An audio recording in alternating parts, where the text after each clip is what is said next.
Stick with this, because this is absolute madness if you know my history. When I was a kid, I always wanted to be a wrestler, and I was eventually mentored by the very best, Jake the Snake Roberts, when I was 18, eventually living with him.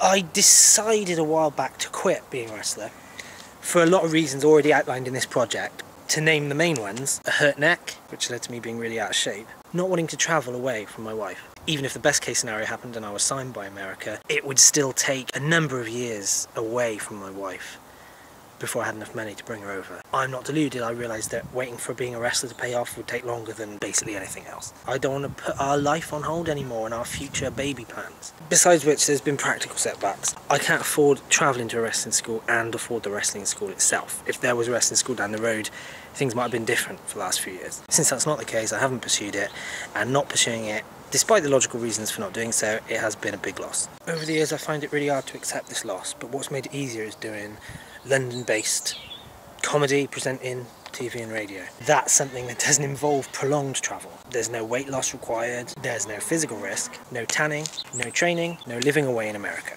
and no trying to grow to 6'5". In height, not down there. My belly is already that big.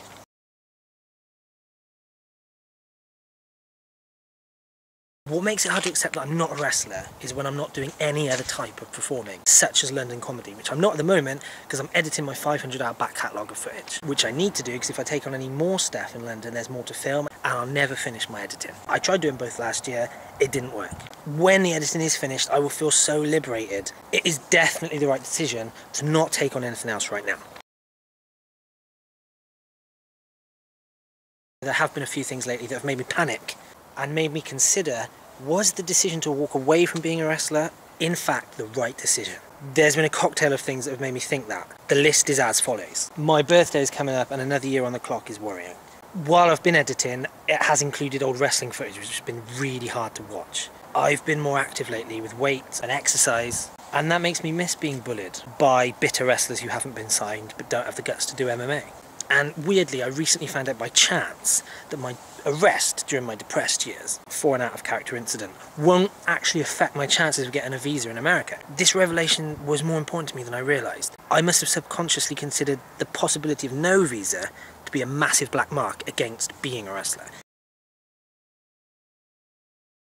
As far as the indecision goes of wrestling versus comedy, because of my age, it's a torturous realisation. The realisation that if I do want to be a wrestler, I have to do it right now or never. Those dogs are annoyed at my indecision. David Paris is in a similar situation with his own reasons. There hasn't been a moment in the past where David has definitively decided and said that he's not going to do wrestling, like with me, but there is a definite parallel between both of our indecisions. We have shared that.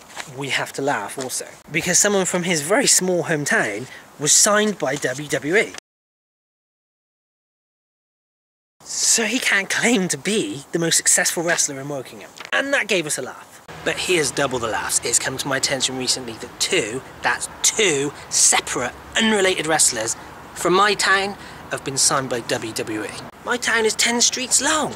I can't even claim to be the second most successful wrestler in my town. I can't even claim to be the most seasoned wrestler in a 10-street radius. How has this happened? Where have they come from? I ponder all this when I go on my daily walks. My daily walks take me around these streets. Here I am in a street 1 minute away from my place, and that's 1 minute's walk at my pace. And guess what I learned this morning? For the last 4 years in a building down there, 1 minute's walk from my place, 7 days a week, there has been open a wrestling school.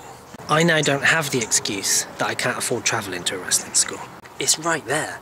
I have no excuse. A wrestling school down my street is just what I needed to spell it out to me that it's now or never. And it's just what I needed to realise that I choose never. That I don't want to go to a school down my street is very telling of what I feel deep down. No more relapses of thinking being a wrestler is the right decision for me. No more indecision. This is not another fractal conveying my indecision. It is the final word on me accepting it's not for me. My therapy years ago taught me the importance of not having to validate my life with performing. I do enjoy performing, hence I'm looking forward to returning to London to do comedy, radio and presenting.